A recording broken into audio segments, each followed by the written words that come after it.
எல்லோருக்கும் வணக்கம் நண்பர்களே. யாருமே கவனிக்காத சில ஷேர்கள் அமைதியா மேல ஏறி இருக்கு. அதெல்லாம் என்னென்ன பங்குகள் அப்படின்ற லிஸ்ட் பார்க்கறதுக்கு முன்னாடி ஃபர்ஸ்ட் ஆஃப் ஆல் இன்னைக்கு த மார்க்கெட் ஒரு வேஸ்ட் மார்க்கெட். நம்மிடம் இருந்த லாபத்தை ப்ராஃபிட்டை சிறிது பறித்து கொண்ட கும்பா மார்க்கெட் தான் இன்னைக்கு வெறும் 5 பாயிண்ட் என்பது இன்னைக்கு நெகட்டிவ்ல முடிஞ்சிருக்கு. இப்படி ஒரு ஃபிளாட் மார்க்கெட் நம்மளுக்கு தேவையா? இங்க வந்து பாருங்க, குளோபல் மார்க்கெட்ஸ் ஆடாத ஆட்டம் ஆடி இருக்கான். 1% இறக்கம் அல்லது 1% ஏற்றம்.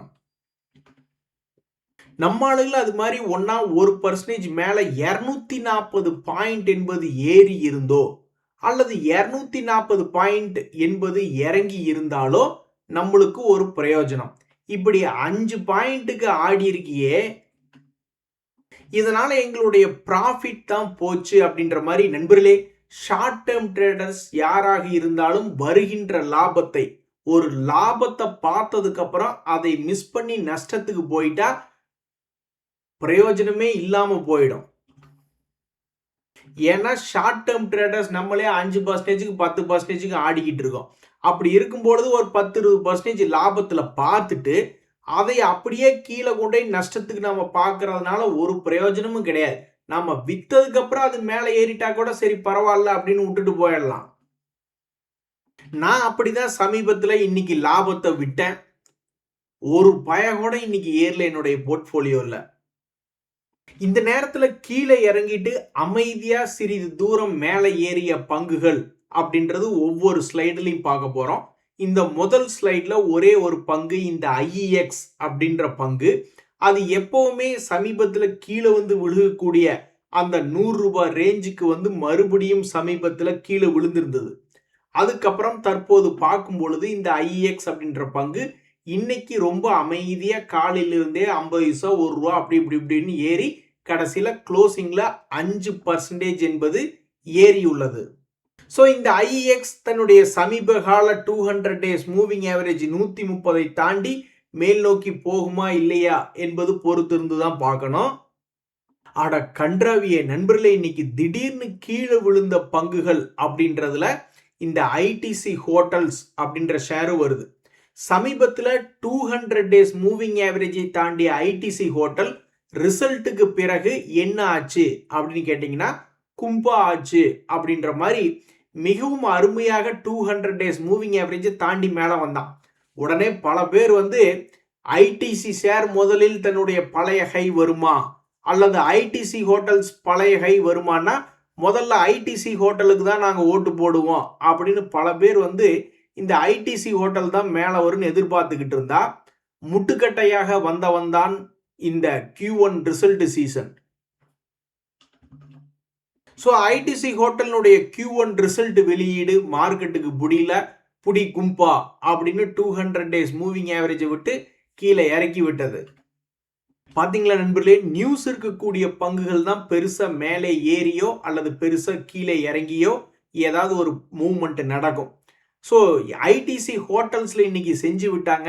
ஆனால் இன்னைக்கு MRPL ஷேர் அப்படின்னு பார்க்கும் பொழுது அதை 10% மேல் நோக்கி ஏற்றி விட்டுருக்காங்க. 200 டேஸ் மூவிங் ஆவரேஜ் என்பதை தாண்டியுள்ள ஒரு பங்காக இந்த MRPL என்பது இருக்கு. இவனுடைய இந்த 2026 ஹையை திருப்பி பிடித்தாலோ அல்லது 2024 ஹையை திருப்பி பிடித்தாலோ மிகப்பெரிய ஒரு வாலட்டிலிட்டி என்பது இந்த MRPL அப்படின்ற ஷேர்ல இருக்கு. ஸோ அடுத்து வரக்கூடிய நாட்களில் இந்த MRPL எப்படி இருக்கும் என்பது பொறுத்திருந்து தான் பார்க்கணும். இன்னைக்கு 10% என்பது ஏறி உள்ளது. அட பாவி, எங்க நம்பிக்கையை பூரா கிராஷ் பண்ணி விட்டுட்டியே இந்த SW சோலார் அப்படின்ற மாதிரி இந்த Sterling and Wilson renewable energy வந்து இப்போதான் சமீபத்தில் 200 டேஸ் மூவிங் ஆவரேஜை தாண்டி ஒரு மாதிரி ஸ்ட்ராங்காக ட்ரேட் ஆகிட்டு இருந்தான். எப்படி இந்த ITC ஹோட்டல், அதே மாதிரி இந்த SW சோலார் அப்படின்ற பங்கும் 200 டேஸ் மூவிங் ஆவரேஜுக்கு மேலே கண்ணு பளிச்சுன்னு தெரியற மாதிரி ட்ரேட் ஆகிட்டு இருந்தது.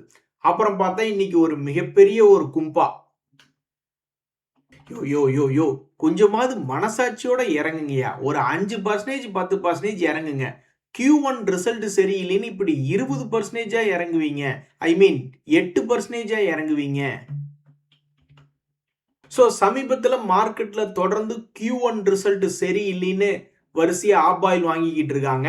இந்த நேரத்தில் தான் டெக் மஹிந்திரா அண்ட் விப்ரோ இவங்க 2 பேரும் ரிசல்ட் கொடுத்துருக்காங்க. ஸோ இந்த ரிசல்ட் வந்து நம்மளுடைய மார்க்கெட் ஏத்துக்க போகிறதா? இந்த டெக் மஹிந்திரா மற்றும் விப்ரோனுடைய இன்னைக்கு வெளிவந்திருக்கக்கூடிய ரிசல்ட் நாளைக்கு நம்ம மார்க்கெட்ல எப்படி எதிரொலிக்கும் என்பது பொறுத்து இருந்துதான் பார்க்கணும். நண்பர்களே, இந்த 2 பங்குகளும் மிகப்பெரிய ஜாம்பவான்கள். BHEL ஷேர் மற்றும் மதர்சன் போன்ற பங்குகள்லாம் பெரிய தலைங்க. இப்படி இருக்கக்கூடிய இந்த பங்குகளே தன்னுடைய ஆல் டைம் ஹையை தாண்டி ட்ரேட் ஆகி கொண்டு இருக்கக்கூடிய இந்த நேரத்தில் பெரிய அளவில் ஏதாவது ஒரு ரேலி இருக்குமா? இந்த மதர்சன் சுமி மற்றும் BHEL ஷேர்களுக்கு தொடர்ந்து ஏறுமுகமாக ஏதாவது நல்லபடியாக நடக்குமா அப்படின்னு பல பேர் பார்த்துக்கிட்டு இருக்காங்க. அது எப்படி?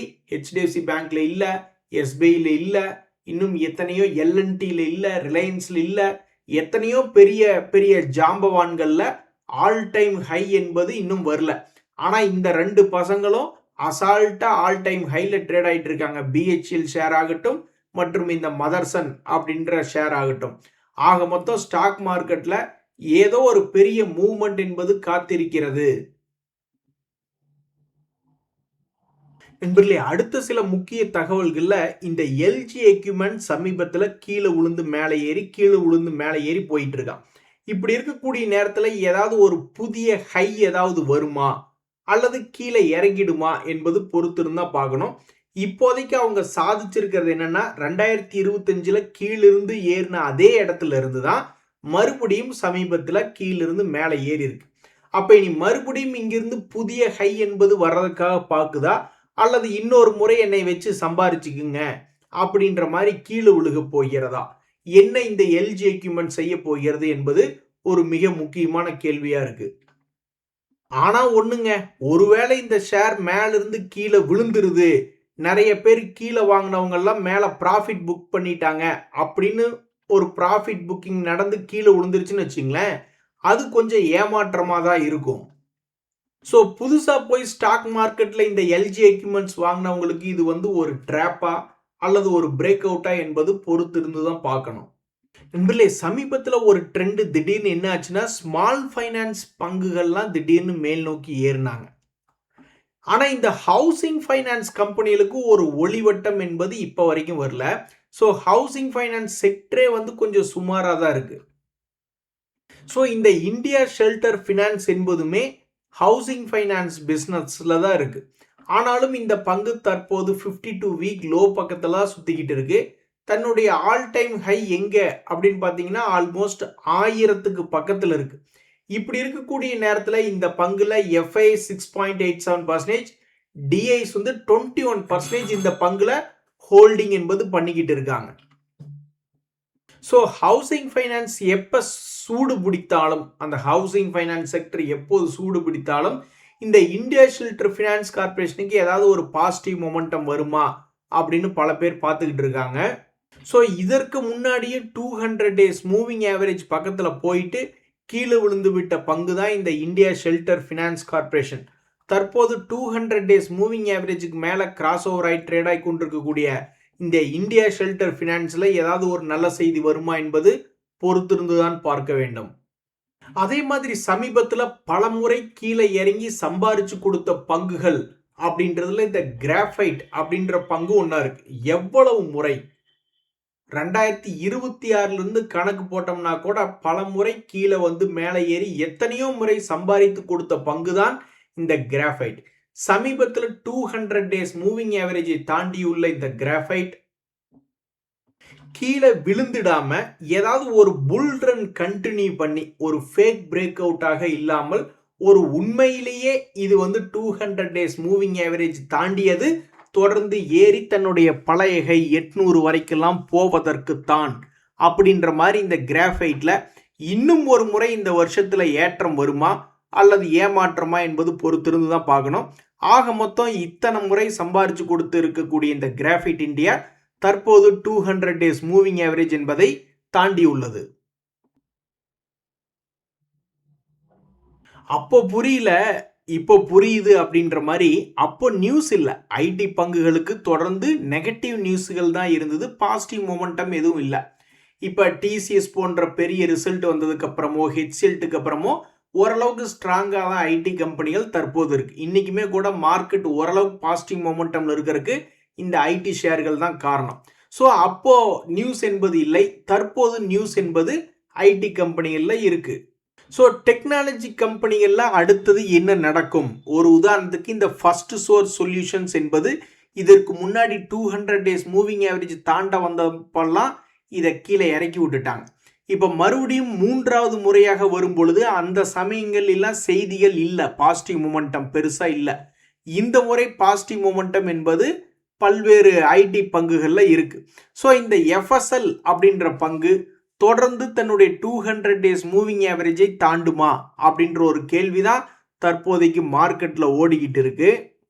கோதாவரி வாமா வா, உனக்கா இந்த நிலைமை? இத்தனை நாள் எத்தனையோ பேர்த்துக்கு பணம் சம்பாரிச்சு கொடுத்து மகிழ்ச்சியாக வைத்திருந்தாயே கோதாவரி, இப்போது பார்க்கும்பொழுது 200 டேஸ் மூவிங் ஆவரேஜ் கீழே ட்ரேட் ஆயிட்டு இருக்கு.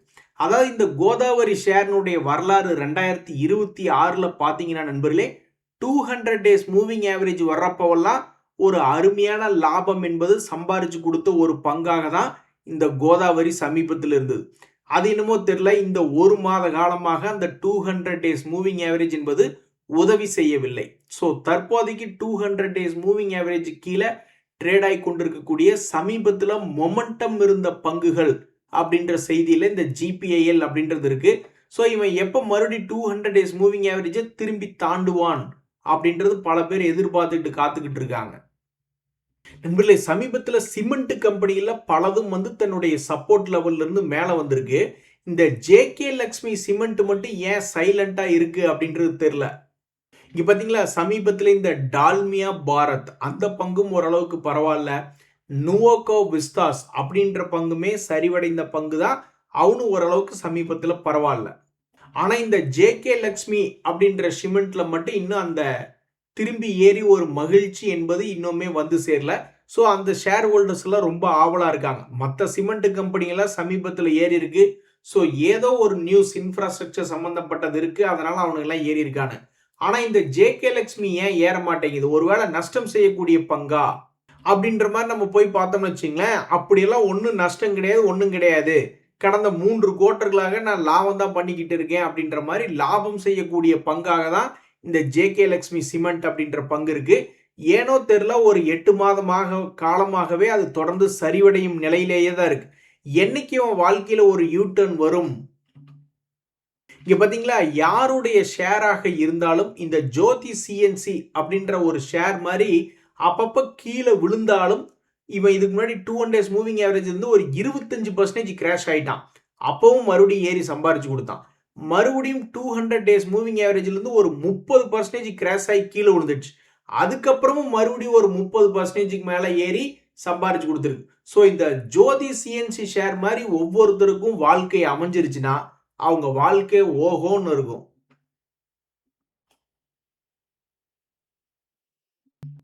நண்பர்களே, இப்ப இருக்கக்கூடிய நியூஸ் இருக்கக்கூடிய க்ரூட் ஆயில் ரிலேட்டடா, கேஸ் ரிலேட்டடா, எனர்ஜி ரிலேட்டடா நியூஸ் இருக்கக்கூடிய பங்குகள்ல இந்த இந்திரபிரஸ்தா கேஸ் அப்படின்ற பங்கு ஒன்று. அது டிவிடெண்டுமே அதிகமாக கொடுக்கக்கூடிய பங்கு தான். சமீபத்தில் வார் நியூஸுக்கு அப்புறம் பார்த்தீங்கன்னா குறிப்பிட்ட இடத்துல சப்போர்ட் எடுத்து மேலே ஏறுறதும், மறுபடியும் கீழே விழுகிறதும், மறுபடியும் ஏறுறதும், மறுபடியும் கீழே விழுகிறதுமா இருக்கு. அப்போ மறுபடியும் இந்த ரேஞ்சில் சப்போர்ட் எடுத்து தன்னுடைய பழைய ஹை 200 டேஸ் மூவிங் ஆவரேஜ் பக்கத்தில் திரும்பி வர்ற மாதிரி இருந்தால் 12% இது ஏறி வரணும் அப்படின்றது தான் அந்த ஷேர் ஹோல்டர்ஸ் யோசிச்சுக்கிட்டு இருக்காங்க. ஸோ மறுபடியும் ஒரு முறை தன்னுடைய லோவிலிருந்து மேலே ஒரு 10% மேலே இது ஏறி வருமா அப்படின்னு அந்த ஷேர் ஹோல்டர்ஸ் ரொம்பவுமே கனவு கண்டுகிட்டு இருக்காங்க. ஸோ இந்த ஐஜிஎல் ஷேர்னுடைய சமீபத்திய வீழ்ச்சியில் இருக்கக்கூடிய இந்த நிலைமையில ஒரு ரெக்கவரி என்பது வருமா, ஒரு சப்போர்ட்டை இங்கிருந்து எடுக்குமா இல்லையா என்பதுதான் ஒரு மிகப்பெரிய ஒரு கேள்வியா இருக்கு. நண்பர்களே, பல பேர்த்தினுடைய கனவு என்ன தெரியுங்களா? ஒரு இடத்துல அவங்க ஒரு கணக்கு போட்டு எடுக்கிறாங்க. ஒரு உதாரணத்துக்கு 200 டேஸ் மூவிங் ஆவரேஜை தாண்டி எடுக்கிறாங்க. அது மறுபடியும் கீழே விழுந்துடவே கூடாது. அவங்களுடைய கனவு என்ன, நிக்காம மேலே ஏறி ஓடணும் அப்படின்ற மாதிரி பல பேர் கனவு காண்பார்கள். அது மாதிரி இந்த எரிஸ் லைஃப் சயின்சஸ் அப்படின்ற பங்கு தற்போது 200 டேஸ் மூவிங் ஆவரேஜ் என்பது தாண்டி இருக்கு. ஸோ இந்த 200 டேஸ் மூவிங் ஆவரேஜை தாண்டினதை பார்க்கக்கூடிய பல ஷேர் ஹோல்டர்ஸ், ஆண்டவா எப்படியாவது நான் ஸ்டாப்பா எந்த இடத்துலையுமே நீ நிறுத்தாத, தொடர்ந்து மேலே ஏற்றி 2000 ரூபாயை தாண்டவை அப்படின்ற மாதிரி தான் யோசிப்பாங்க. ஸோ இந்த ஏரிஸ் லைஃப் சயின்சஸ் அப்படின்ற பங்கை வச்சுக்கிட்டு 200 டேஸ் மூவிங் ஆவரேஜ் தாண்டி இருக்காங்க. இனி பழைய ஹையெல்லாம் உடைப்பாங்களா அப்படின்னு கனவு கண்டு கொண்டு இருக்கக்கூடிய அத்தனை பேருக்கும் வாழ்த்துக்கள். சரி நண்பர்களே, இன்றைய தகவல் அனைத்து உங்களுக்கு உதவி எனக்கு மகிழ்ச்சியா. ரொம்ப நன்றி, வணக்கம்.